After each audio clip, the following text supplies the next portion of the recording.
Assalamu alaikum. All of my brothers and sisters. Well, I hardly, for one time in my life, know how to get started. But I can let you know in advance that we're not going to keep you here tonight very long. I first have to make a confession. I almost didn't get here tonight. Something came up and a situation developed where we were going to almost have to postpone our little brief talk until next Sunday. But thanks to the one that created the universe, some call him God, some call him a whole lot of things, I call him Allah, I'm thankful to be able to be here. Now, brothers and sisters, and also, all I would like to do tonight, and beg your forgiveness, is to give you a brief sketch or outline on some experiences that I've had during the past 18 weeks. It's certainly good to be back, although I don't know how a black man can leave a black continent and come back to a white continent and say it's good to be back.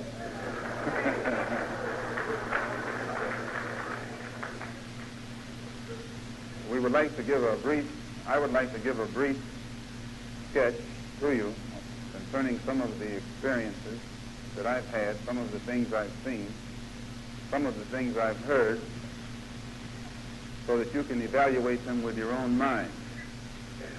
And then it's our intention, the reason that it has to be brief, I have to leave the country again this week. I'll be back next Sunday, but I'm involved in a debate at Oxford, London, in England, outside of London, on Thursday, and I have to go there for that, and then come back here for a rally that we're going to have next Sunday night, at which time we are going to try and get some experts to come and give us an outline of exactly what has taken place in the Congo, so that the black people in Harlem won't have to be involved in a situation where we'll be sitting on the log wondering what's going on. I think that you and I should realize that the time has come for us to let the world know that we're not only interested in some kind of integrated situation in the United States, but we're interested in taking our place on the world stage, and we're interested in anything that involves black people anywhere on this earth. And it would be a crime. It would be a crime for you and me to be in a city that has more black people in it than any other city on this earth, New York City, and we be silent in the face of the criminal action of the United States government in conjunction with Belgium here in that Congo.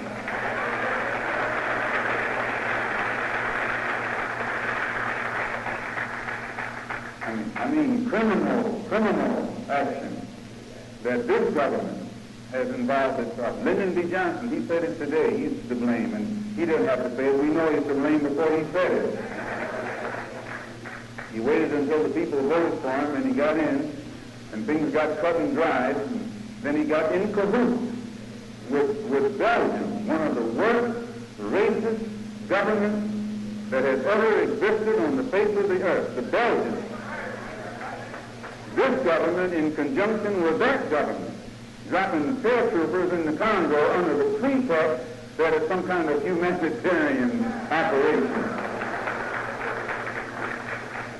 So next Sunday night, we are going to try and get some of our African brothers and some of our Afro-American brothers who are well-versed in the facts concerning the history of the Congo, how the white man happened to be over there in the first place, why he is over there still and finds it so difficult to leave.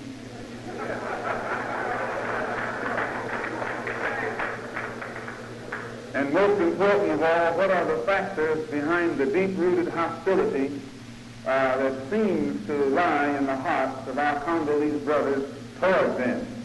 We want to know, are our brothers savage, as they keep implying, or are they justified in the feelings that they've been displaying toward these people who are over there in their land, not by their invitation?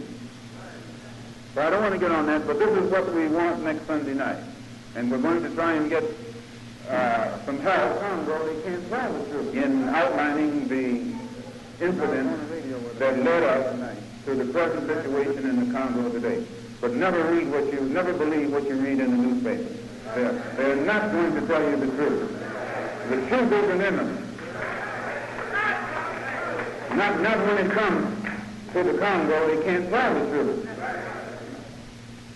You know, I was on the radio with a man the other night, and he had the nerve to tell on the air about some Congolese atrocities and the benevolence of the Belgian government and how atrocities never took place, you know.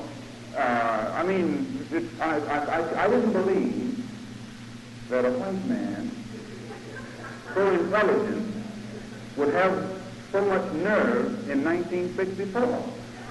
I could see him taking that stand in 1924, or even 44, or maybe 54, but not 1964. So, brothers and sisters, when I left here on July the 9th, it was primarily because I had just been successful in starting a new religious organization, which many of you have heard about, the Muslim Mosque Incorporated, and we had just also been successful in organizing a new non-religious organization, the Organization of Afro-American Unity. One of the main reasons for undertaking the journey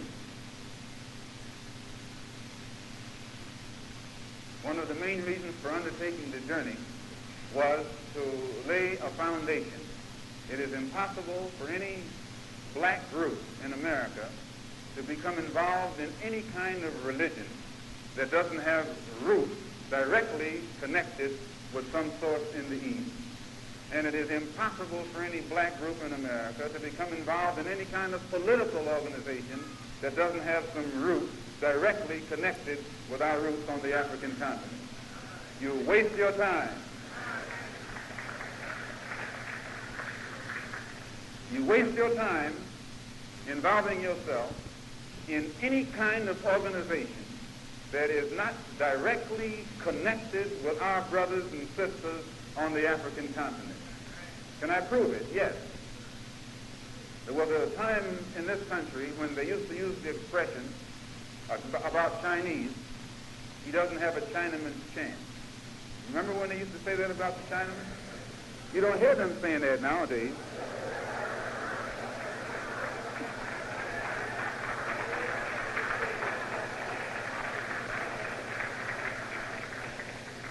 Because the Chinaman has more chance now than they do.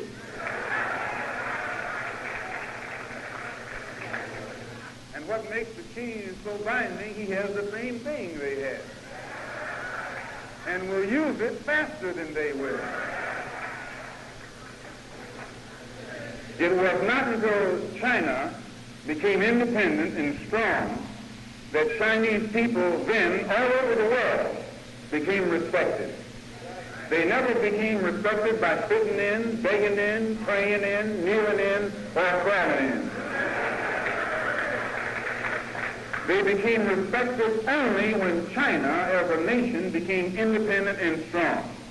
And then they had something behind them. They had someone behind them.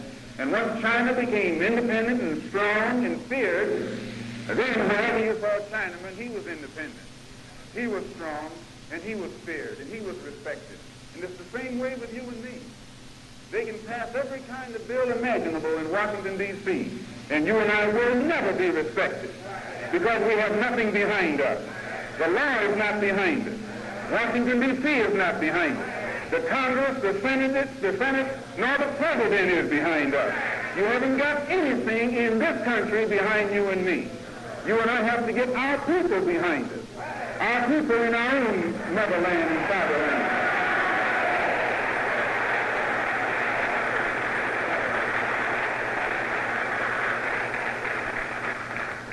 Just like a strong China has produced a respected Chinaman, a strong Africa will produce a respected black man anywhere that black man goes on this earth. It is only with a strong Africa, an independent Africa, and a respected Africa, then wherever those of African origin or African heritage or African likeness go, they'll be respected. But as long as Africa is not respected, it doesn't make any difference if you're a doctor or a lawyer. Why, they'll bounce your head like a knot on the log no matter where you go.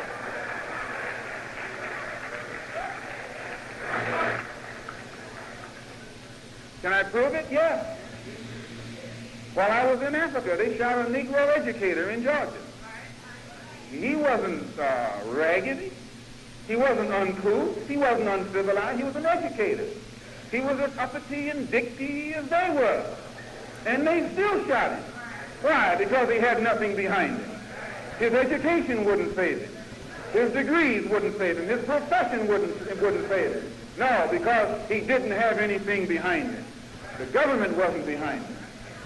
But had Africa been a strong, independent entity that was respected and recognized by every other power on this earth, then the brother, who reflected all the characteristics of an African, whether he liked it or not, would have been respected by even the Klan and other people down there who are supposedly so ignorant and don't respect the rights of our people. So I say that we must have a strong Africa. And one of my reasons for going to Africa was because I know this. You waste your time in this country, in any kind of strategy that you use, if you're not in direct contact with your brother on the African continent who has his independence. He has problems, but he still has his independence. And in that independence, he has a voice. And in that voice, there is strength. And when you and I link our struggle up with his struggle, so that his struggle backs our struggle, you'll find that this man over here will pay a little more attention. You can sit on his door all day long nonviolently. He'll pay you some attention, but not the kind you want. So, brothers and sisters, when I went to Cairo, during the past 18 months, first I was in Cairo in Egypt, which is Africa, for 2 months. Cairo is a very interesting city in that you can find more headquarters there for organizations involved in freedom struggles for Asians, Africans, and Latin Americans, perhaps than in any other city on the earth at this time. It's not an accident that so many summit conferences have taken place there. It's just a revolutionary city. And all thinking people today who have been oppressed are revolutionaries. Anytime you find somebody today who's afraid of the word revolution, get him on out of your way. He's living in the wrong era.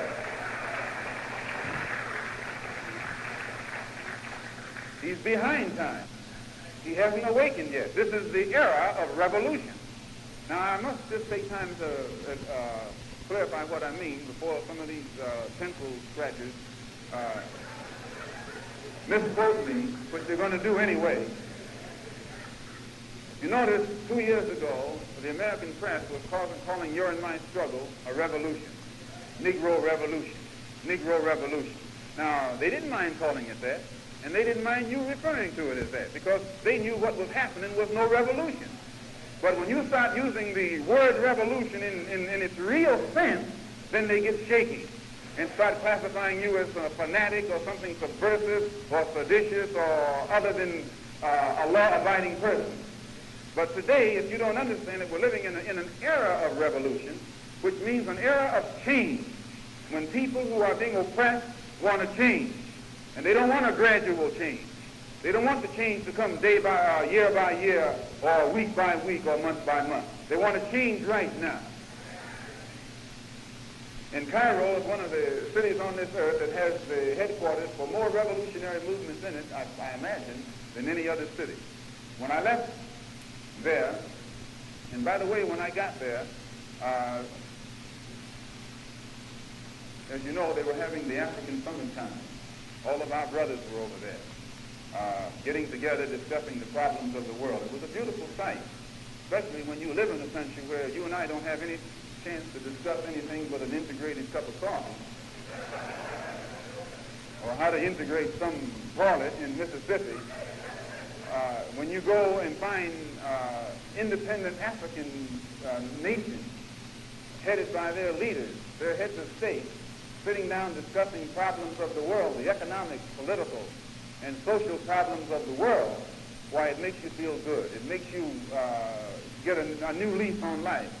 And when I got there, there was a great deal of pressure already being put on various segments of the African community to not open any doors. And these pressures were being put down by this government. I started not to say this government. I'm just going to tell the truth the way it is. Let the chips fall where they may. They had their men over there running around like mad with their money, trying to make it impossible for any American Negro to be included in any way in any conference dealing with Africans or dealing with international affairs. And they try to give the impression over there that you and I aren't interested in international affairs, that you and I are interested only in integrating Mississippi.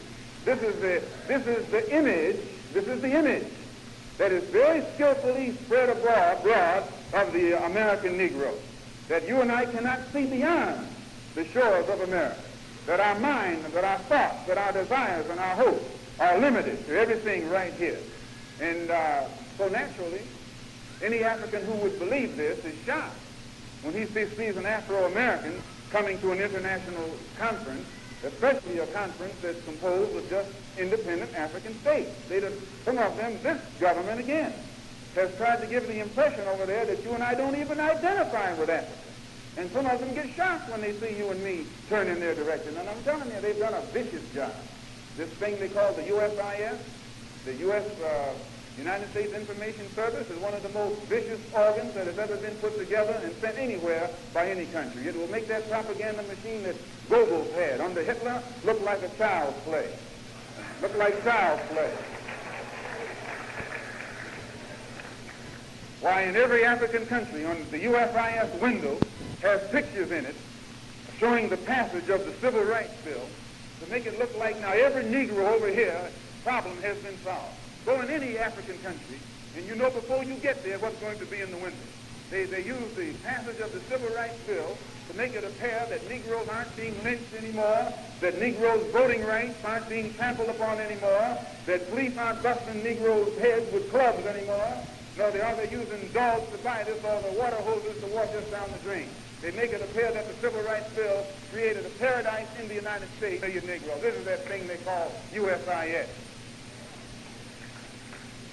It does a very bad job of creating the wrong image and giving the wrong impression. And on the to show you how vicious they are, and I'm within my rights to attack this. Actually, I'm not attacking it. I'm only analyzing it.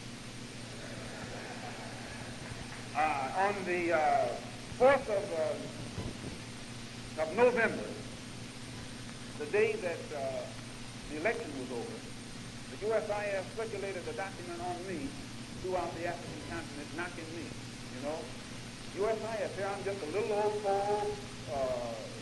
so-called Negro from Harlem, and they're going to waste all their paper trying to tell Africans don't listen to what that man says because he doesn't represent anything and doesn't represent anybody and has always been discredited. That's your USIS. I say a prayer for it.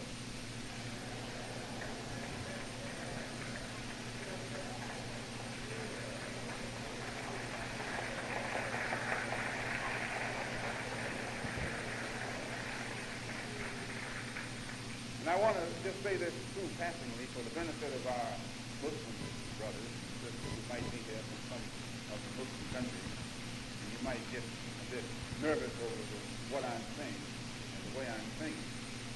This is not a religious meeting. And when I come to a meeting sponsored by the OAAU, which is the Organization of Afro-American Unity, I put my religion in this pocket right here and keep it here.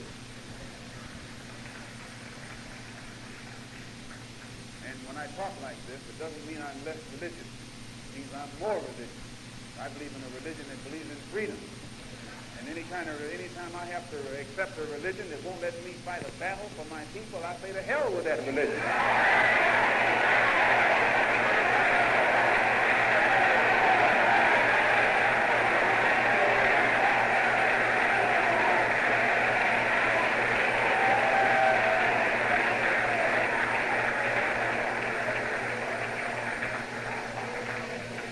That's why I am a Muslim, because it's a religion that teaches you an eye for an eye and a tooth for a tooth. It teaches you to respect everybody and treat everybody right. But it also teaches you if someone steps on your toes, chop off their foot.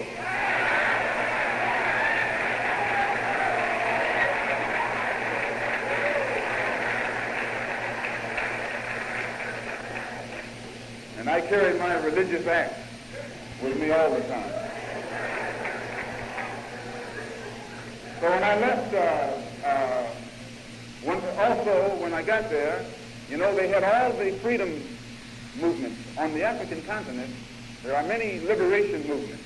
There are movements of Africans from South Africa, from Mozambique, from Southwest Africa, Bechuanaland, Swaziland, Angola, every country, every area on the African continent that has not tossed aside the shackles of colonialism, they have developed a liberation movement. And the purpose of these liberation movements is to throw aside the oppressor. So at the summit conference, the most respected groups were these freedom fighters. The heads of the various liberation movements from the different parts of the African continent were all housed on a ship that was anchored in the Nile River, a ship called the Izis.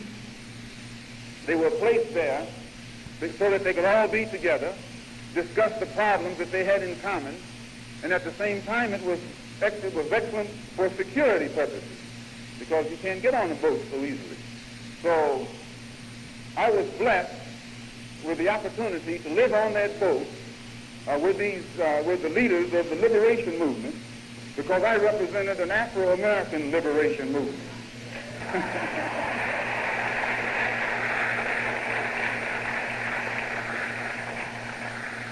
An Afro-American freedom fighter. And all of us were on there together. It gave me an opportunity to study, to listen and study the types of people involved in the struggle, their thinking, their objectives, their aims, and their methods. And it opened my eyes to many things. And I think I was able to steal a few ideas that they used and tactics and strategy that would be most effective in your and my freedom struggle here in this country. Some of them were nonviolent. I didn't listen too long to any of those.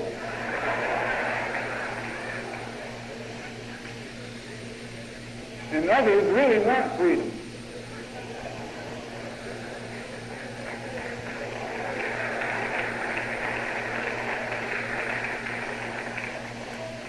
When a person really properly, when a person places the proper value upon freedom, there is nothing under the sun he will not do to acquire that freedom.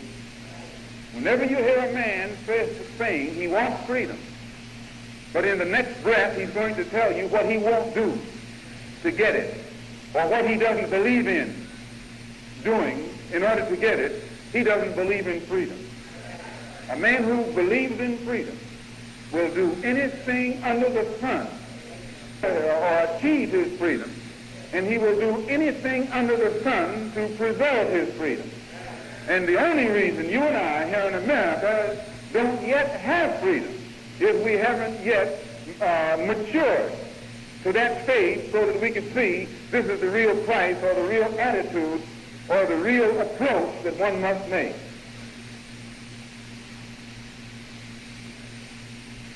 I was in, as I say, Cairo for, not Cairo, but Egypt, the United Arab Republic for 2 months, and then left and went to Mecca, where I was for about a week.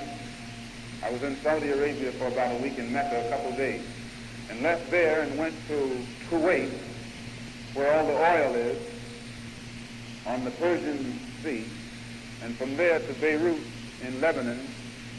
And after spending 2 months there in the Middle East, then I went on into Africa, the first stop, into other parts of Africa, I should say, the first stop being Khartoum, where since they've had a whole lot of trouble, which they should have had, now everything is all settled. They had a revolution and got people that didn't belong in power out of power. That's how you do it.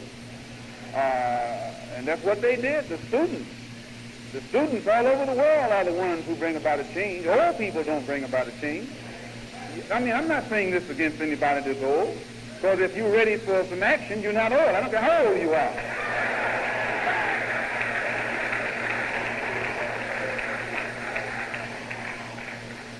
But if you're not ready for some action, I don't care how young you are, you're old. As long as you want some action, you're young. But any time you begin to sit on the fence and your toes start shaking because you're afraid too much action is going down, then you're too old. You need to get on out of the way. Some of us get too old while we're still in our teens. So I went through Khartoum to Ethiopia, Addis Ababa, which is a wonderful country. It has its problems, and it's still a wonderful country. Some of the most beautiful people I've seen are in Ethiopia, and most intelligent, and most dignified are right there in Ethiopia. You hear all kinds of propaganda about Ethiopia. But anytime a person tries to tell you, as they've told you and me, that Ethiopians don't think they're the same as we are, that's some of that man's manufacturing. He made that up. You know who I mean when I say that man.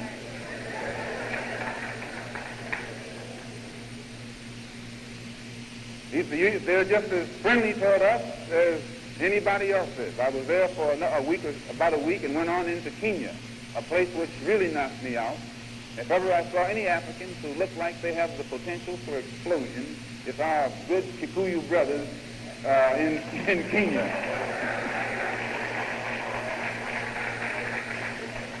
And you know, I was discussing my opinion of the people of Kenya, especially in Nairobi, with some friends while I was there, and I told them that I just look in the faces of these people, they look like they can explode. And they do. They look like they can explode. More so than any place I went on the continent. You can just see right in their faces energy. Now, if you channel it in the wrong direction, the right direction, it goes in the right direction. If you let it go in the wrong direction, it goes in the wrong direction. But they got the energy. That's the most important thing. And proof of which they can explode. They exploded the other day.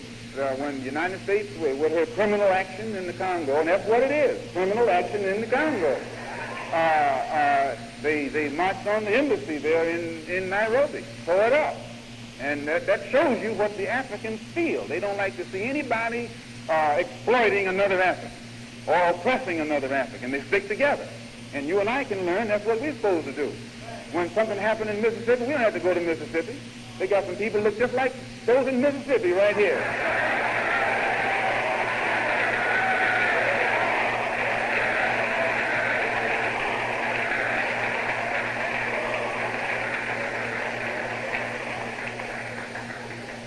And my contention is those up here are just as much responsible for what's happening down there as those down there. And when you and I let them know that we hold all of them responsible, then all of them will start acting right. They'll keep those others in line. But as long as you and I make them think they can pass the buck, then they'll be passing the buck. They'll be telling us, you know, Mississippi. And they're doing the same thing right here. So when I left Kenya, I went to Zanzibar and Tanganyika. Now it's called Tanzania. And I never went anywhere that pleased me more than that place. It's a beautiful, all of Africa is beautiful. But in Tanganyika, it's a very beautiful place. It's hot, but it's like Miami. Miami is hot. And if these people pay as much money as they do to live in Miami, well, you know, the entire African continent where I went looked just like Miami Beach. And they're always telling you and me, you know, how difficult a time we would have trying to adjust if we went over there. And I'm telling you, if you want to integrate, go to Africa. There's more white people over there than there are over here. That's where they all are. They're over there living like kings. Sure. Basking in the sun. When I left Tanganyika, I went to I went back to Kenya, and from Kenya back to Ethiopia, and from Ethiopia to Nigeria, which is another beautiful land, but it's in West Africa. I was there for several days and then went to Ghana, and from Ghana to Liberia, and from Liberia to Guinea, Conakry, a most beautiful country. It's got one of the best presidents on the African continent. And then from there to Algeria.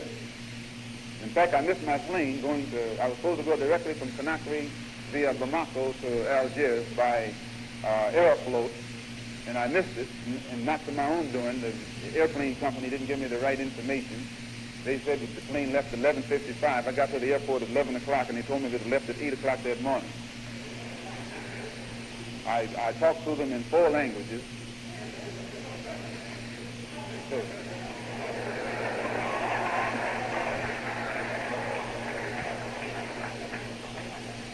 So on Friday the 13th, they put me on a plane to get me to Algiers, and I had, to show you what a small world this is, I had breakfast in Conakry on Friday the 13th, and had lunch in Dakar in Senegal, and dinner that evening in Geneva, and went to bed that night in Paris, and was in Algiers the next morning at 10 o'clock. So when the man made these airplanes for you and me, he made them so we could get around and let our brothers know what's happening. So, brothers and sisters, I tell you that to let you know that in all of the traveling that I did in the Middle East and in Africa, everywhere I went, I found nothing but open minds. I found nothing but open hearts. And I found nothing but open doors. Our people love us. All they want to know is, do we love them?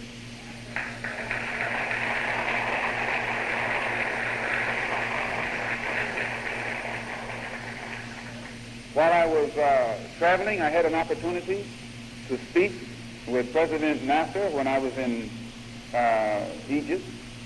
I also had an opportunity to speak with President Nyerere for 3 hours while I was in Dar es Salaam. He's a most intelligent man and alert and knows what's going on. President Nasser is too, most alert and knows what's going on. I also, when I was in Nigeria, had a chance to speak with President Azikwe in Lagos and President Nkrumah, who stays up to date.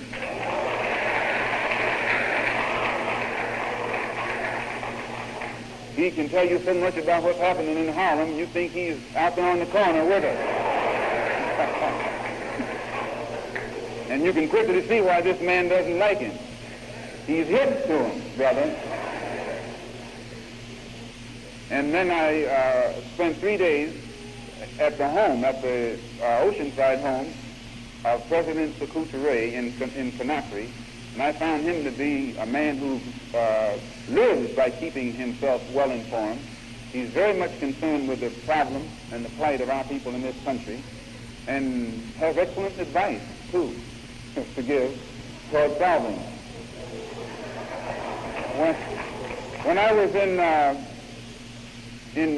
Tanganyika, I was fortunate enough to be able to ride on the same plane with Prime Minister Jomo Kenyatta and Prime Minister Dr. Milton Obote when they were of Uganda, when they were going from Dar es Salaam to Zanzibar back to Kenya. I had my movie camera, and I had a chance while we were in Zanzibar to film Kenyatta when he was involved in a press conference, which was beautiful, plus by filming the whole scene, and I'll show those films here sometime within the next 2 or 3 weeks. It shows the young brothers in Zanzibar. And when you see those brothers in Zanzibar, you know why this man over here is worried. Those brothers got a whole lot on the ball, brother, and they don't play. In fact, not very many Americans make it to Zanzibar. They don't go for Americans too much over it. This doesn't mean they're anti-American, but they know.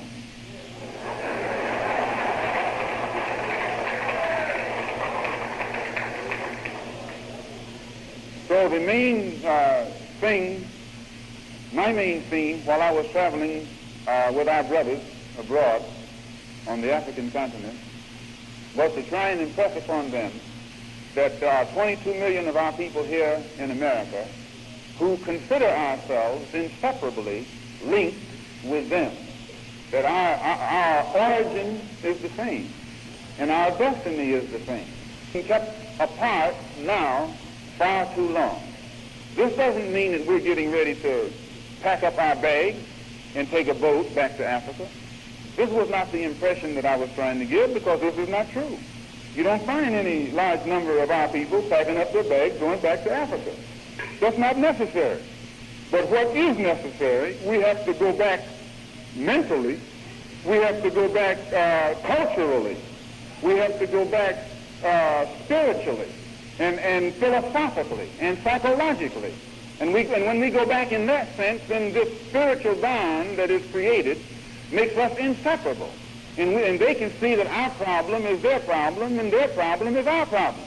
Our problem is not solved until theirs is solved. Theirs is not solved until ours is solved. And when we can develop that kind of relationship, it then means that we will help them solve their problem, and we want them to help us solve our problem. And by both of us working together, we'll get a solution to that problem. But we will only get that problem solved working together. And this was the essence of every discussion. That the problems are one, that the destiny is the same, the origin is the same, even the experiences are the same. They catch hell, we catch hell. And no matter how much independence they get on that land, on the mother continent, if we don't have it over here and don't have respect over here, when they come over here, they're mistaken for one of us and they're disrespected too. So in order to be respected, we must be respected. And I say, brothers and sisters, they're beginning to see this. They're beginning to see that the problems are one, and they are interested in our problem, but they were shocked to learn that we were also interested in their problem. And if I were to have any advice to give to any of our people here in the Western Hemisphere, I'd say that it has been almost criminal on our part, all the organizations that we have, for us not to have tried to make some kind of direct contact, direct communication with our brothers on the African continent before.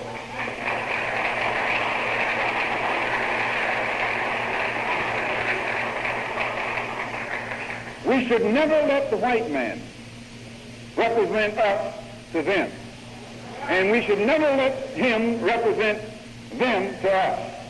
It is our job today to represent ourselves as they are representing themselves.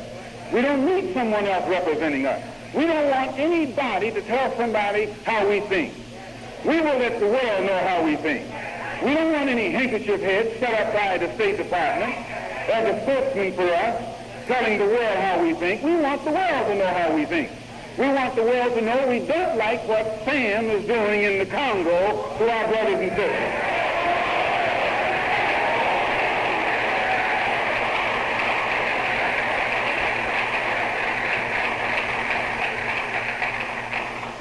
Now, I must say this in brief. I was talking to a brother from the Congo, and I was talking to a brother from the Congo who was very angry. I was in Tanganyika. He had just come from Leopoldville, and he was very angry because he told me that out of all of the paratroopers, or 80 paratroopers, y'all have to stop handing me these things while I'm up here. I think this is Grand Central Station.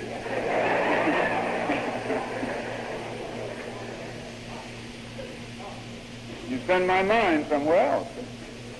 Yeah, he was telling me that he was very angry at American Negroes. And he was talking about us, you know, like a dog, not me, because he knows what I represent. The best thing the white man ever did for me was to make me look like a monster all over the world. Because I can go any place on the African continent and our African brothers know where I stand.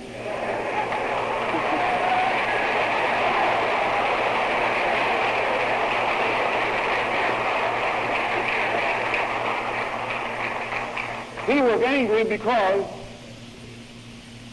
he said that that most of the paratroopers, the American soldiers, that were guarding these transports that Shambi was using were American Negroes. That they put American Negro soldiers in there. I never had a chance to check it out. And normally I wouldn't stand up in a public meeting and say it. But when I first heard it, and I heard it from an Afro-American who works over there, I went and tracked this brother from the Congo down. And he's a very intelligent brother. And he said yes, and he was hot, you know. And so I sat down to let him know that all of us don't think like that. That they had to go all over the United States and with a microscope and find that many Negroes dumb enough to let themselves be sent to the Congo. Imagine a Negro that let himself be sent to the Congo in a uniform against people who look just like he does. Why, he should be shot with...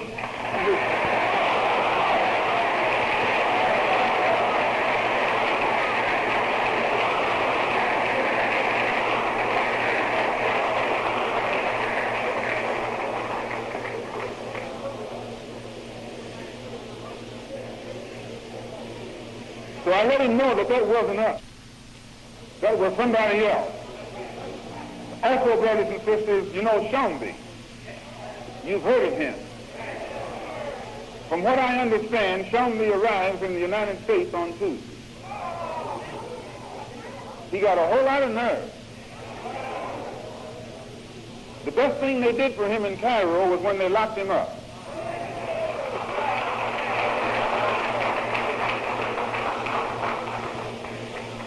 That protected him. Because Shambi can't go to any country where there are true black men, and walk the street in safety. This is the worst African that was ever born. The worst African that was ever born.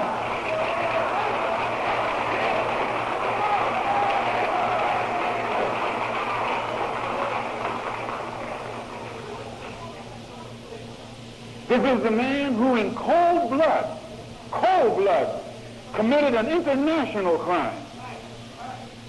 Murdered Patrice Lumumba. Murdered him in cold blood. The world knows that Shambi murdered Lumumba. And now he's a bed partner for Lyndon B. Johnson. Yes, a bed partner. They're sleeping together. They're sleeping together. When I say sleeping together, I don't mean that literally they're in the same bed. But beyond that, they're in the same bed. Johnson is paying the salary, paying the government. He's propping up Shambi's government, this murderer. It is the Lyndon B. Johnson administration, the man you voted for. You were insane, out of your mind, out of your head, to go for a man like that. Drunk. But I don't blame you. You just were tricked. I told you a fox will always get you. So Shambi arrives here on Tuesday. And many of our brothers that belong to the African Students Association plan to give him a welcome.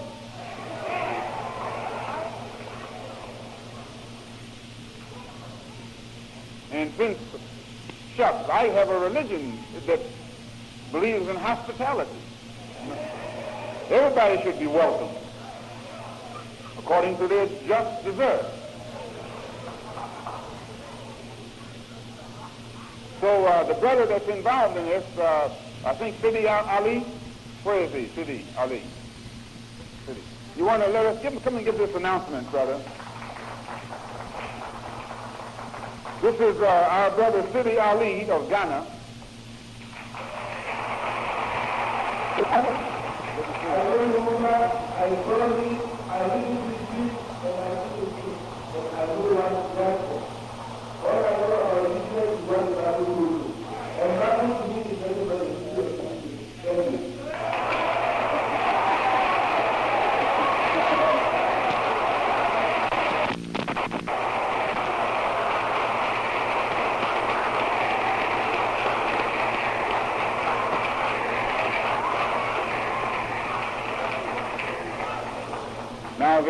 Now that's on what day? On Tuesday? What time? 1 p.m. Where? 45th and 1st. You all know where that is. Down near that big glass building downtown. At 45th and 1st at 1 o'clock on Tuesday. Shambi is coming.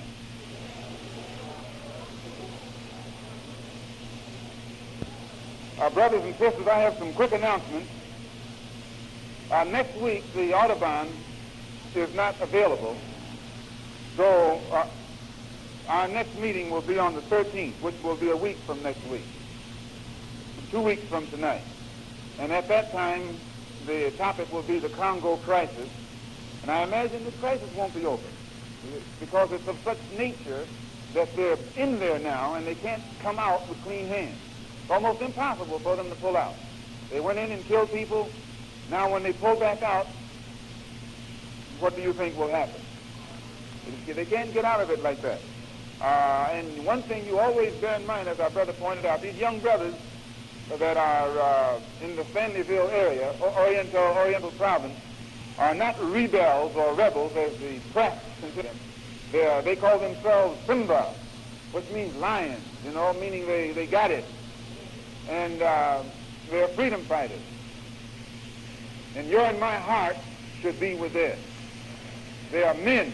They are men, proof of which they are dying to get their freedom. They're killing too. But so what? They've been killed themselves. And all they do is they believe in equality. What's good for the goose is good for the goose. Also, always bear in mind that the only soldiers, Congolese soldiers, that are winning any battles or that have won any battles have been those brothers who are the freedom fighters. The Congolese soldiers that fight for Shambi don't win battles. They were giving up in the face of the freedom fighters. They were giving up the entire Congo. They were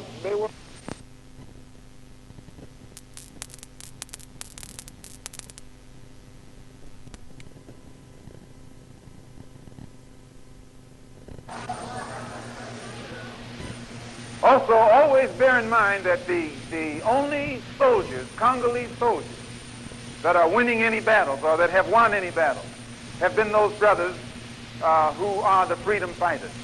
The Congolese soldiers that fight for Shambi don't win battles. They were giving up in the face of the freedom fighters. They were giving up the entire Congo. They were Congolese soldiers that are winning any battles or that have won any battles have been those brothers who are the freedom fighters. The Congolese soldiers that fight for Shambi don't win battles. They were giving up in the face of the freedom fighters. They were giving up the entire Congo. They were evacuating the place, and the United States got desperate. That's why they went and got Shambi. It went all the way up in Spain, and where Shambi had retired, had given up, was living the life. And they talked him into going back to the Congo and becoming the premier. And as soon as they got him back in position as premier, first thing he did was bring in some white mercenaries, murderers, because that's what a mercenary means. It means a hired killer.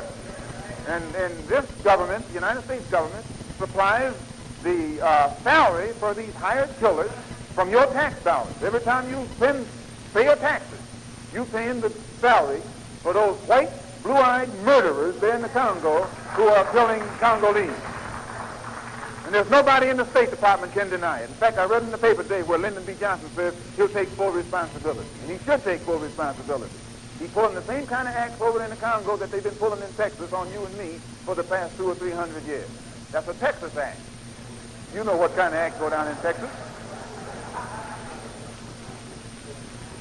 But they can't win because the only way Shambi can remain premier is with help from the outside. He must get white help. So as long as Shambi remains the premier of the Congo, it means the white man is going to have to continue sending white soldiers in there to rescue him. And why he'll lose every white soldier he has. He'll lose them in there. So those brothers know what they're doing. In fact, what you and I need to do,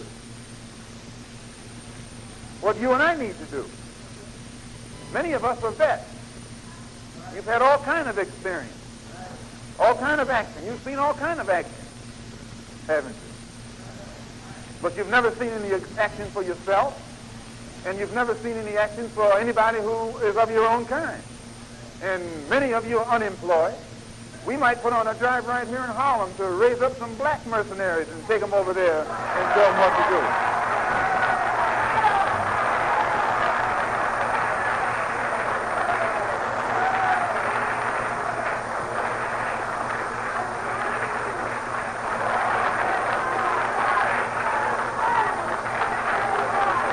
I know.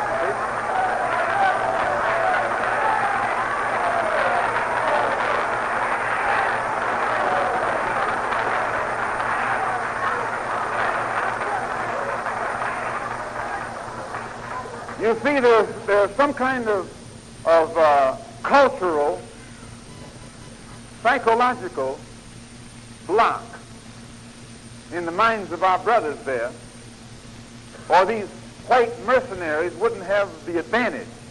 All they have is a psychological advantage. They wouldn't have that on you and me. You and I don't have that block. We don't have that cultural block because they destroyed us. We can think just like they think now. We can do the same thing they can do. And you can just give me 10 black ones and we'll eat up 50 of those white ones. Eat them up.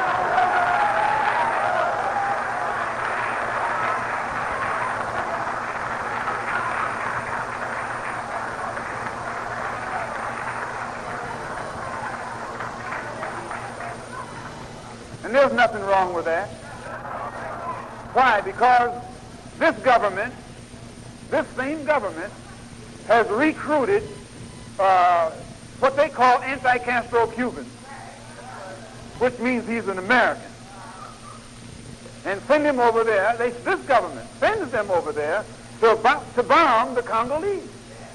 But they're afraid to say that they're American pilots, so they say anti-Castro Cuban pilots. Okay, we got black people who can fly planes. We've been flying them for the man. Instead of you sitting around here driving a bus, remember how you used to fly a plane for him. Get on over there and get with it on the right side. If they can send white ones against black ones, we can recruit and send black ones against white ones.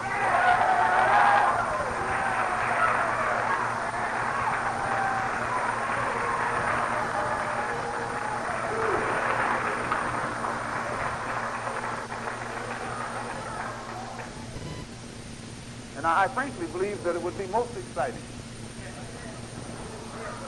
I know a whole lot of Afro-Americans would go for free, would go for fun.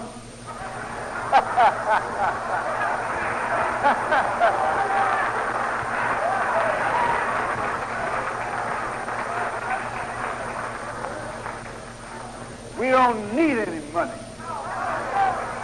We just want to get even.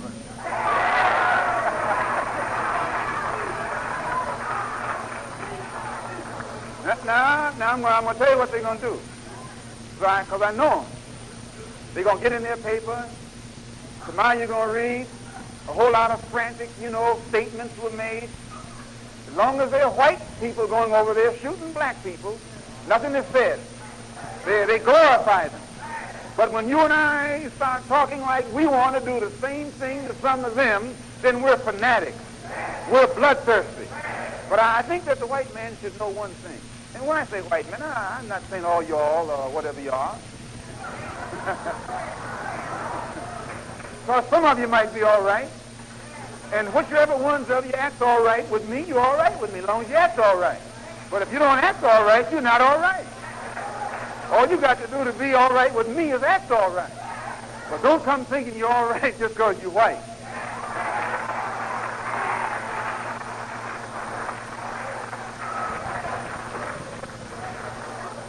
I think that point has to be made, because if you don't clarify it, they go out of here saying you're a racist, that you're against all white people. We're not against all white people. We're against all those that aren't right.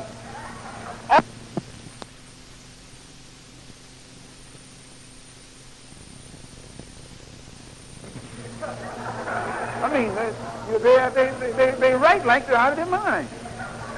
They always are intelligent until they come around us. When you read what they write someplace else, they write intelligently. But when we let them in here and let them write, then they write things that aren't even of interest. Well, please.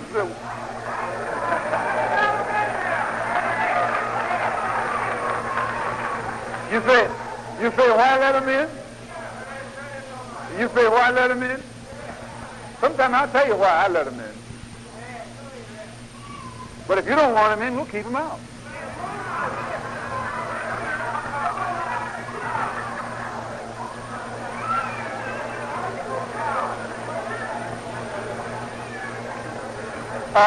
Just give us 5 minutes, brother, I think you should start here in the beginning, up in the front. Brother,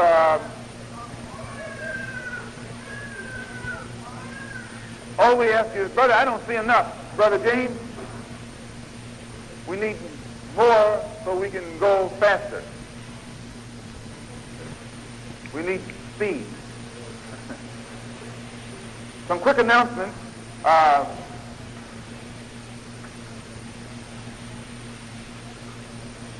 You know, while I was in Arabia, if I may say this, while I was in Arabia, in Mecca, speaking with the religious officials of the Muslim World League, they agreed to send us a teacher an African Muslim. And the Muslim World League at Mecca has sent an African Muslim to America to give our people who are interested in Islam an opportunity to get a better understanding of it. Now, as I say, this is not a religious meeting. I'm making this announcement. I'll make an announcement for the church. If you belong to the church or a synagogue or something, I'll make an announcement for you too. But right now, I have to get this in because, and this brother is here. He's Sheikh Ahmed Hassoun, an ebony black man from Mecca who has been a teacher at Mecca for 30 years. And the Muslim World League has sent him to this country to give you and me an opportunity to learn from him. And he'll be lecturing this coming Wednesday night at 2395 8th Avenue. That's between 128th Street and 129th Street. 2395 8th Avenue at 8 p.m. That's Sheikh Ahmed Hassoun. And also, he's conducting the Jummah prayer service, which is a Muslim prayer service on Friday at 12:15 at the International Muslim Society, which is located at 303 West 125th Street. Every Friday he'll be there. That's at 12:15 in the afternoon. It's on about the third or the fourth floor.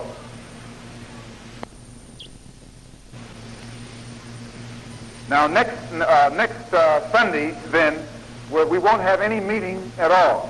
But the following Sunday, the 13th, we will give you an opportunity at that time to have a question and answer period. And also at that time, as we announced earlier tonight, we're going to have some of the experts. We'll try to get some from the UN. I think that Dr. Smythe, who was on the Barry Gray show the other night, did a wonderful job. He had access to some facts that amazed me and pleased me because there was a professor there who happened to be white, I guess, who was very much imperialistic in his whole attitude, and I think that Dr. Smythe was able to smother him with some facts that shut him up quite well. So we will try and get others of our people who have these facts, who have this type of information, and who are in a position, who have been in positions in the past to have access to this information. We want our people who have that ability to come out here and contribute what they know so that we will be better informed on what's going on here on this earth, so that we won't have to go by what we read in the newspaper. And I think our brother Sidi Ali did a wonderful job in destroying that myth about cannibalism. The man is always trying to make it look like you and like our people are cannibals. Only cannibal I've ever seen, the only person I've ever seen who eat up people are those people. Not our people, those people. I'm not talking who, those people. Whoever fits that goes. And usually they end up trying to put all these characteristics on us to hide their own guilt. They shouldn't do that. And it should be emphasized over and over and over by you and me that we aren't racist. One of the worst categories to let them put you in is the category of racist. I'm not a racist. I don't judge a man because of his color. I get suspicious of a lot of them and cautious around a lot of them from experience, but not because of their color, but because of what experience has taught me concerning their overall behavior toward us. So please don't ever go away saying that we are against people because of their color. We are against them because of what they do to us and because of what they do to others. And all they have to do to get our goodwill is to show their goodwill by stop doing those old dirty things to our people. Is that understood? Also, within the next couple of weeks, we will spell out the type of support we got on our effort to bring the United States into the United Nations and charge her with violating our human rights. You and I must take this government before a world forum and show the world that this government has absolutely failed in its duty toward us. It has failed from Washington, D.C. all the way into New York City. They have failed in their duty toward you and me. They have failed to protect us. They have failed to represent us. They have failed to respect us. And so since they have failed either willingly or because of their inability, we think that they should be brought up there and the world should see them as they actually are. Now, if the government, this government, doesn't want to have her linen washed in public, then we give her a week or two to get her house in order. And if she can't get it in order in 2 weeks, then get on up there with South Africa and Portugal and the rest of those criminals who have been exploiting and abusing dark-skinned people for far too long. We're all set up. Right? Right. So, brothers and sisters, I want to thank you for coming out tonight. You shocked me because there was absolutely no advance. What is it? Oh, get it in. I can't. They got it. I want to. Where is Jesse Gray? Jesse Gray in here? Jesse. Stand up, Jesse, wherever you are. Where is Jesse? Where is he? Say Jesse, please. Where is he? Is Jesse Gray back there? Is Jesse Gray back there?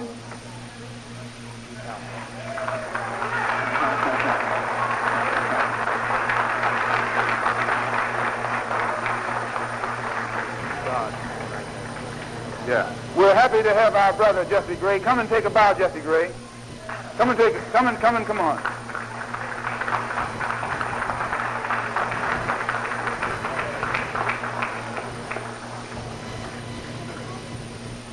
This is Jesse Gray, one of Harlem's chief freedom fighters. When I was in Cairo, I read that he wanted 100 revolutionaries or guerrillas or something.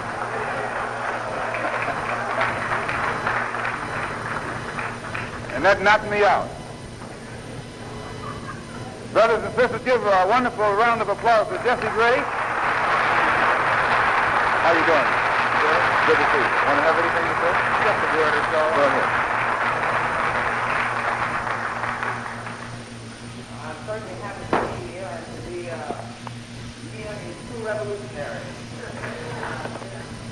I think it's important, as has been stated by Brother Malcolm, that one has to be sharp and concerned when he used the word revolutionary.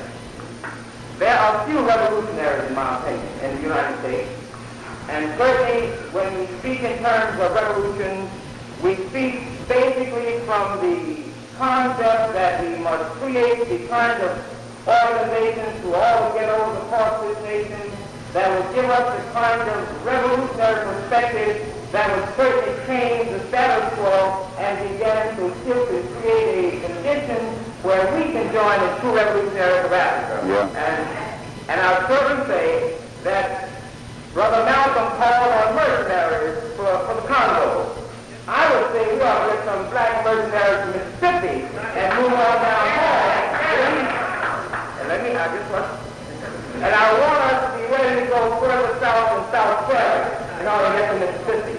It's always very easy for us to be ready to move and ready to talk and ready to act, but unless we truly get down into the very heart of the ghetto and to begin to deal with the problems of jobs, food, and the other basic going to have been. We are going to be unable to deal with any revolutionary perspective or any revolution environment.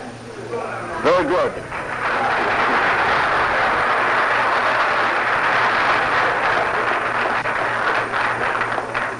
That was our brother Jesse Gray, the leader of the Harlem rent strike, and what he said is true. When I speak of some action for the Congo, that action also includes Congo, Mississippi. That action also includes Congo, Mississippi. But the point and thing that I would like to impress upon every American, Afro-American leader is that there is no kind of action in this country ever going to bear fruit unless that action is tied in with the overall international struggle.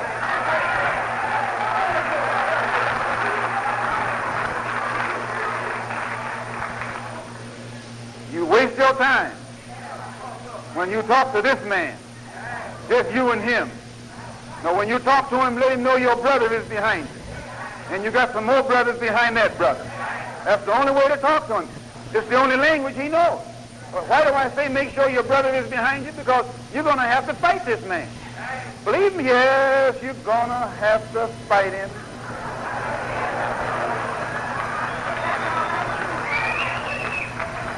You're going to have to fight him. He doesn't know any other language. You can go talk that old pretty talk to him, he doesn't even hear you. He says, yes, yes, yes. You know, you can't communicate. If one man is speaking French and the other one is speaking German, they both got to speak the same language. Well, in this country, you're dealing with a man who has a language. Find out what that language is. And once you know what language he speaks in, then you can talk to him. And if you want to know what his language is, study his history. His language is blood. His language is power. His language is brutality. His language is everything that's brutal. And if you can't talk that talk, he doesn't even hear you. You can come talking that old sweet talk or that old peace talk or that old nonviolent talk. That man doesn't hear that kind of talk. He'll pat you on your back and tell you you're a good boy and give you a peace prize.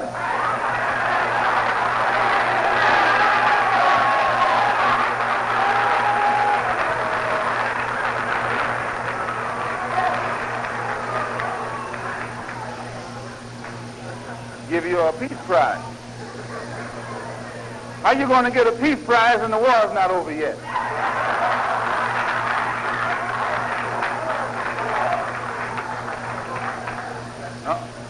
I'm for peace. But the only way you're going to preserve peace is to be prepared for war. Never let anybody tell you and me the odds are against us. Don't even want to hear that. As soon as you think the odds are against you, forget it. The odds are not against you. The odds are against you only when you're scared. Only thing that makes odds against you is a scared mind. When you get all of that fright out of you, there's no such thing as odds against you. Because when a man knows that when he starts playing with you, he's got to kill you, that man is not going to play with you. But he knows when he plays with you, you're going to back up and be nonviolent and be peaceful and respectable and responsible while you need to never come out of the closet. Let him know that you're peaceful. Let him know that you're peaceful. Let him know that you're respectful and you respect him and that you're law-abiding and that you want to be a good citizen and all those right-thinking things. But let him know at the same time that you're ready to do to him what he's been trying to do to you.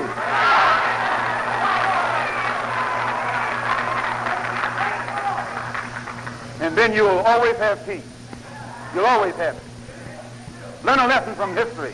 Learn a lesson from history. And you'll never be in danger. Now, I must say this too before we close. I don't want you to think that I'm coming back here to rabble-rouse or to get somebody excited. I don't think you have to excite our people. The man already excited us.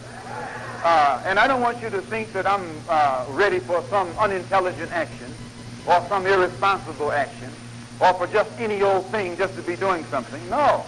I hope that all of us can sit down with a cool head and a clear mind and analyze the situation. In the back room, anywhere, analyze the situation. And then after we give the proper analysis of what we're confronted by, then let us be bold enough to take whatever steps that analysis says must be taken. Once we get it, then let's do it. And we'll be able to get some kind of result in this freedom struggle. But don't let anybody who is oppressing us ever lay the ground rule. Don't go by their game. Don't play the game by their rules. Let them know now that this is a new game, and we got some new rules. And these rules mean anything goes. Anything goes. Are you with me, brother? I know you're with me.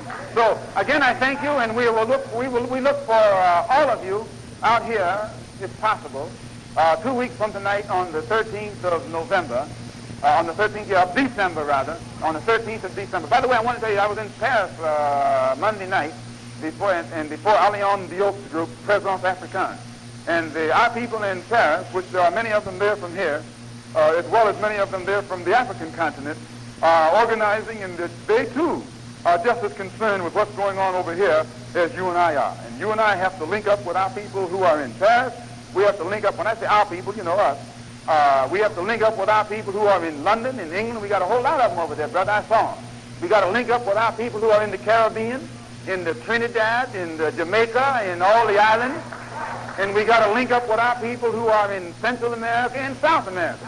Everywhere you see someone who looks like us, we got to get together. And once we get together, brother, we can get some action, because we'll find we are not the underdog.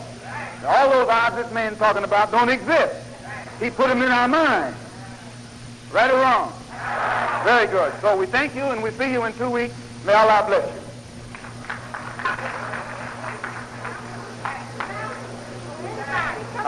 How are you? Come here, look, wait a minute. What's that? I got to meet with you tomorrow.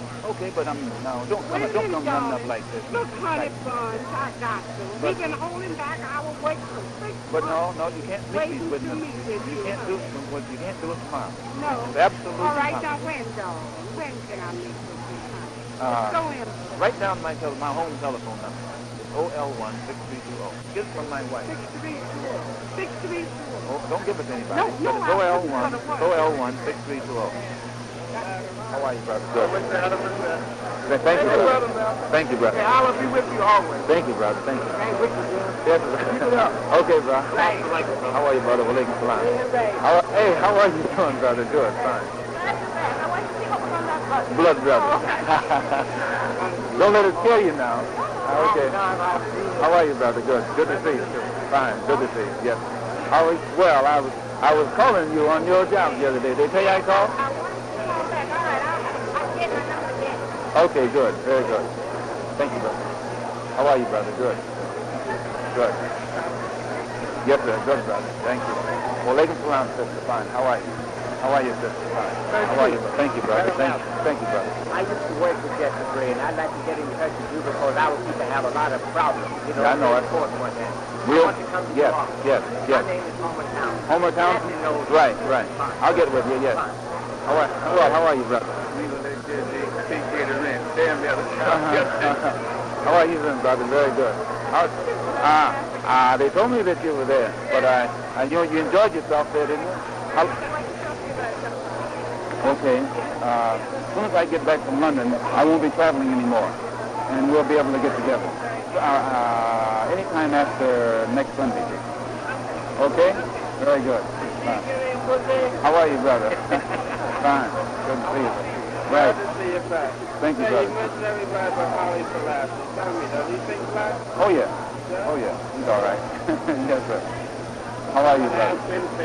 Yeah, thank you, brother. Good. Thank you. How are you, sir? Yes, ma'am.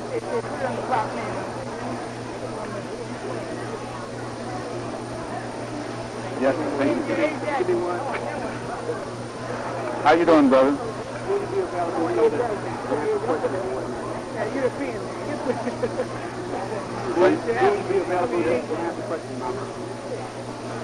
What'd you say, brother?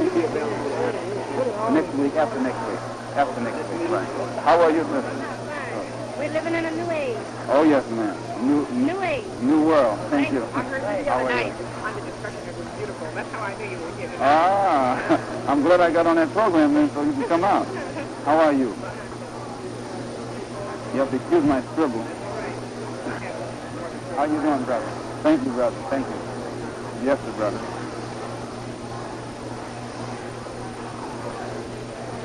Yes, sir. Thank you, brother. How are you, sir? Listen, you were speaking about the Congo. I don't know if I misunderstood you or not. Did you say that you wanted anybody that had any information? yes. Well, yes, uh-huh. Right. Bring it to our office.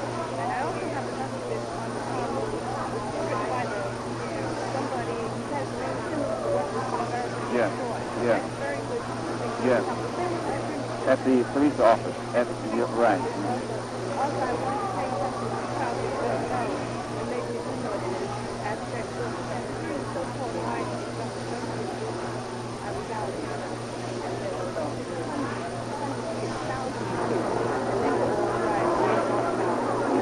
I heard that.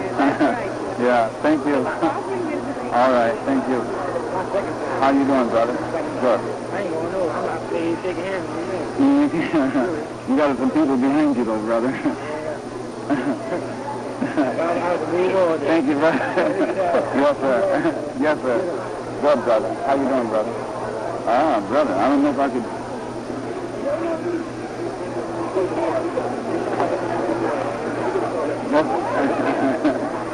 Assalamu alaikum. How are you? I was asking about you.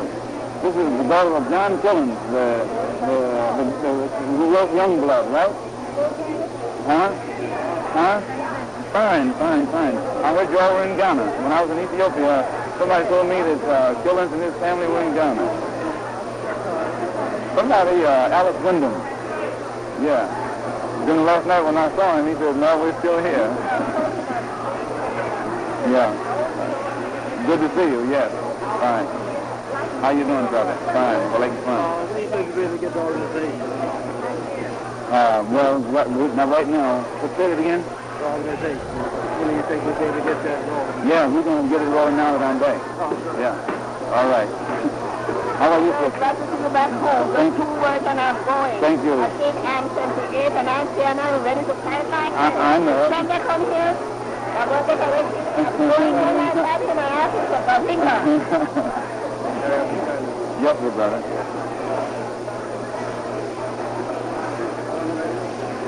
Yes, sir. Thank you, brother. Yes, sir. Walaikum salam. Well, how are you, sir? You look like you got our newsletter here. Yes, I have. How you been? All right?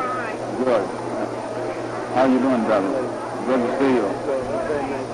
Yes, sir. Thank you.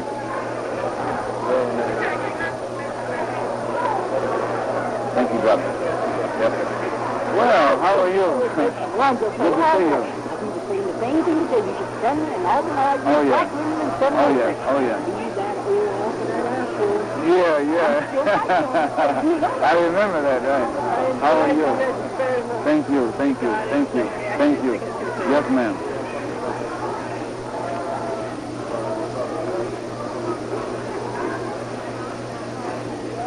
Yes, ma'am. Thank you. Well, brother, how you doing? Good to see you. Thank you. I know it, brother. Okay. That's good to see you, too. I wanted to talk to you what I could do. Right. Yeah. All right. Yeah. All right. Good to see you. Thank you, brother. Yeah, thank you, brother. My hope lies with you, brother. We're with you. Yes, sir. Thank you. Thank you, brother. Thank you. Well, like how you doing? Uh-huh. Well, as soon as I get back from London, I'll start making... Clifford called me today, in fact. Yeah. They were a little disappointed in their leader. Yeah. Who, what? Yeah. I'll tell you, you tell me about in a minute when I get away from you. Yeah. Right around here. I'll be right. How are you, brother? Fine. Yes, sir.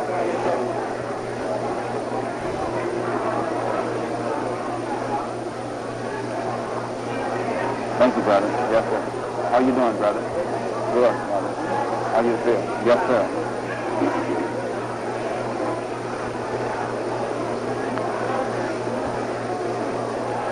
Yes, sir. Thank you, brother. How you doing, brother?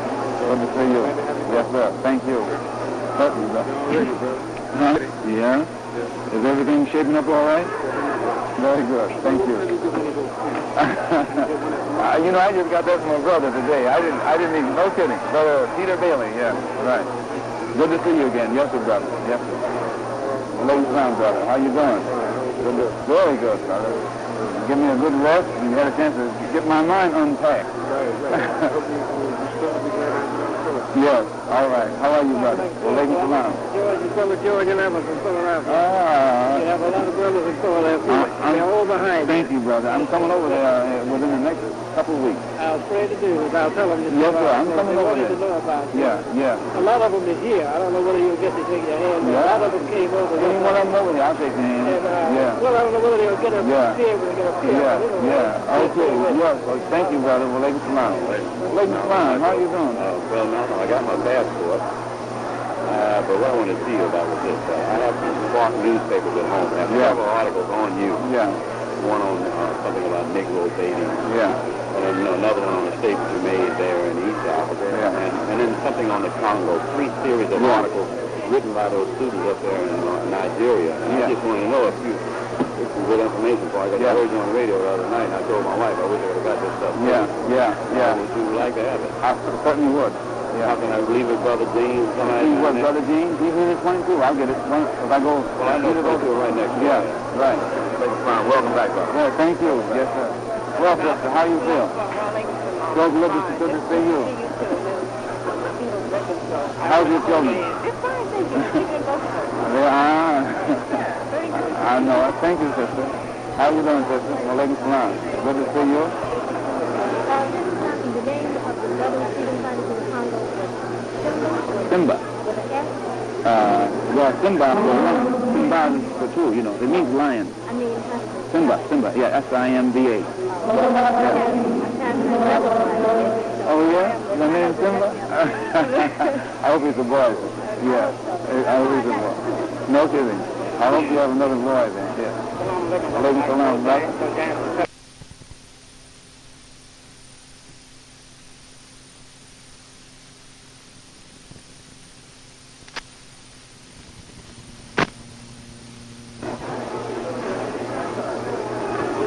Yes, thank you, brother. Yes, sir.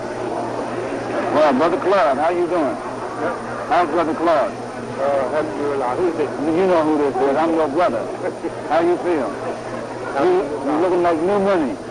Yeah, but I'll feel like old money. No, you look like new money, brother. You all right? How you doing, sister?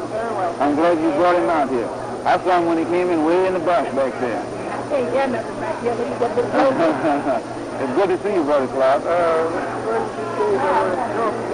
Yes. And this time, you ain't going to let me do all the talking. You don't say nothing. Okay. I will. In a couple of weeks. I'll do it. I'll get with you as soon as I get my chance to get my feet on the ground. Okay. Okay. Put him down on the ground? Yeah. Okay. You can go. All right. Good to see you. How are you, brother? Fine. I'm proud of you. Yes, sir. Thank you, brother. How are you, sister? Fine. Certainly well, sister.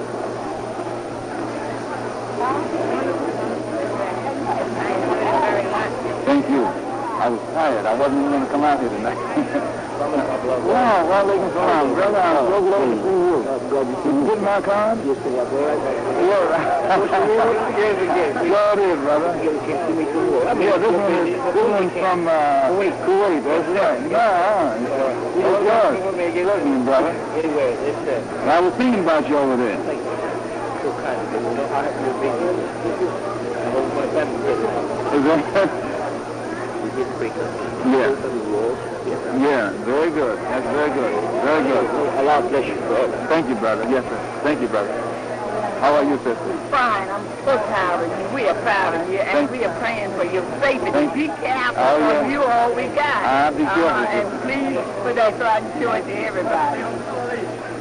And just be careful. I don't know what we gonna do if you don't make it. I don't know what I'm going to do either if I don't make it. We gonna wait for you. Thank you, sister. Sir? 13 to do something? Yes, sir, brother. You're going to be out, huh? Very good. We'll be looking for you, brother. How are you, brother? Good. Thank you, brother. Very good. Like America, you got a good book here.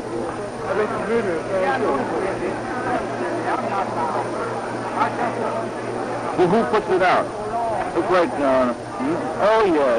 Coming right outside. Yeah, that's first time I saw it. Yeah. That's good. That's good. That's good. How are you, brother? Very good. Good to see you. I certainly will, brother.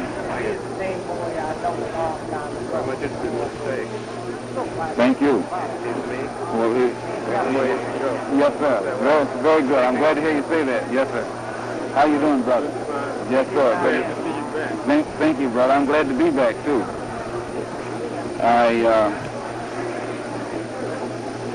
One time I thought I wouldn't make it.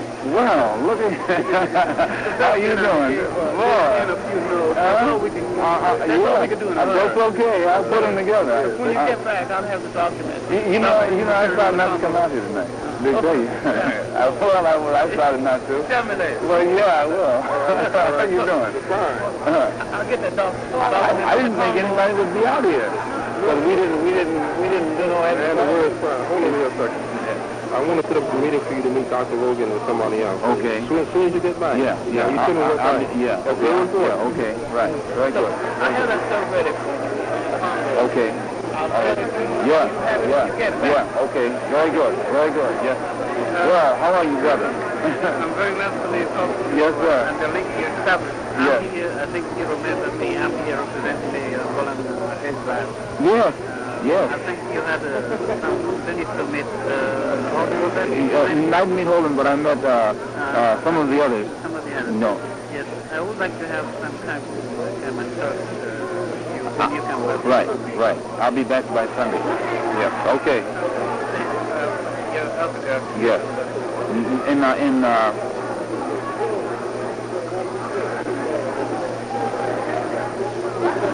And you know, you can call Suite 128 at the Teresa and check and set it up with Brother James, and I'll get together with you when I come back. Yeah. How are you? I'm good. Oh boy, I know I'm gonna live a long time now. I'm still alive again. Thank you, so sister. happy to have you. Thank you, sister. Thank you, sister. Yes, sir, brother.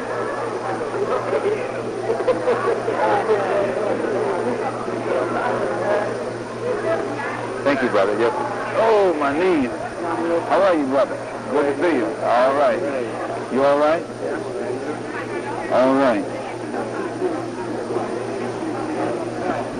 Thank you, brother. Yes. How you doing, brother? Fine. Good to see you. Yes. Thank you, brother. Yes. Ah, well, how are you? So much fun. Well, why did you You think? know how proud we've told everybody in the community, all the people that have come up here. You know what? Just to see those postcards. You know what I was doing tonight I got to meet at 8 o'clock? At 8 o'clock, I was reading your letter at 8 o'clock. Oh, really? That's right. And your daughter's letter and your son's letter, right? At 8 o'clock, right? Please come over. I certainly will, yes. Right. Right.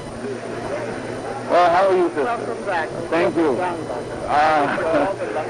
Thank you. And try to stay with us a little while. I will. I certainly will. How you doing, brother? Good to see you. Yes, sir. Thank you. Thank you. Very good. I come back and got the minutes from your brothers here. How are you, sister? Thank you, sister. Thank you. Oh, my knees. I'm getting... How you doing, brother? You know what? I must be getting old. I'm afraid when I get ready to get up, I'm not going to be able to make it. You know that? How you doing, brother? I know how, son. You know what? Over that way now. Yeah, well, we might be able to do that before we know it.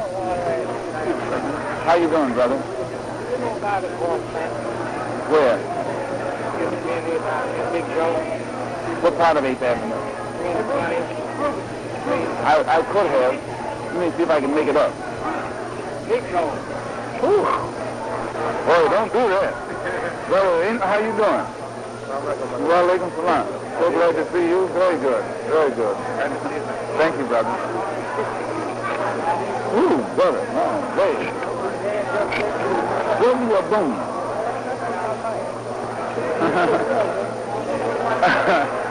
How are you?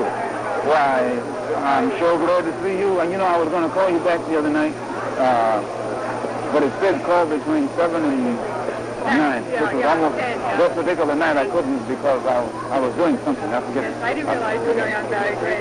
Yeah, that's right. I was on Barry Gray, and I had a meeting, you know. Yeah. How much longer are you going to be here? Leaving a week from Monday. week from tomorrow. Yeah. Where are you, in Brooklyn? No, I'm in Manhattan. In Manhattan. Where? 90th. 90th. Is there a telephone there? Yes. Write down the, yeah, here it is. You put it on here. You know, you have a fine home. Do you know in a class? Have you seen my house? You were living like a capitalist. What happened? Everything is gone. Is Maya there? Yeah. Did Maya take you there? Yeah. Did you stay in my house while you were there? No, I stayed, no, but I was at her house. You stayed in my house? I stayed at the Ambassador.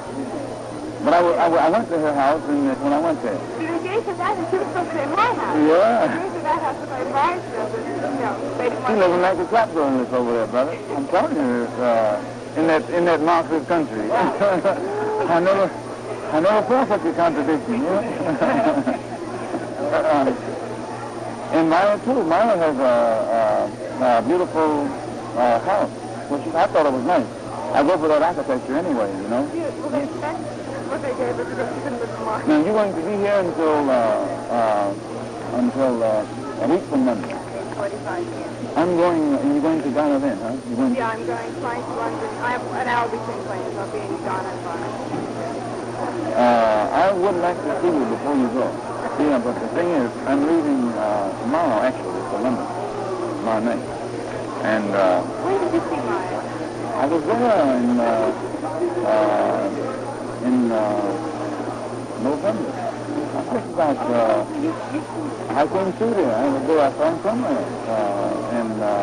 Again? Oh, yeah. I saw him and everything went fine. Everything went as fine this time as it did before. Yeah, they gave me a very good... I didn't stay as long this time. I spoke out at Legon. Is it Legon? Yes. No, out in Winnipeg. Yeah. And... I'm concerned because I know Maya is supposed to be leaving. For where? I'm not sure. This is the word that's coming. Also, Yeah. I keep up with the Ghanaian press. I saw a very nasty thing. I wanted to... What did you say? In the Ghanaian press? Huh? In the Ghanaian press? When? I had a book. Let me see it. Don't show me yet. No. And I haven't read... I just got it this week. I just put it out. Come up here. Come up. How are you? Came too far. How you feel? You walk in what I know to walk in the black and white. How you feel, all right? I'm good to see you. How you feel? Related to my sir. How you feel? Right. They want to see me. I tell them I'll be down in about 5 minutes. I just want to see this. Listen. This, I just poured out.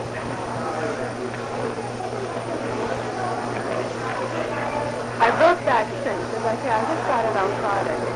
I wrote to some people yesterday, asking when it came out.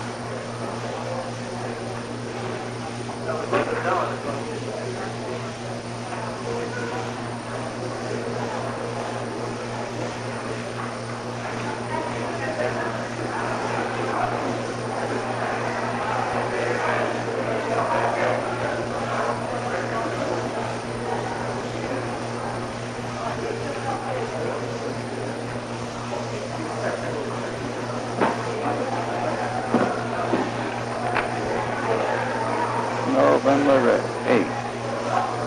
What day is that?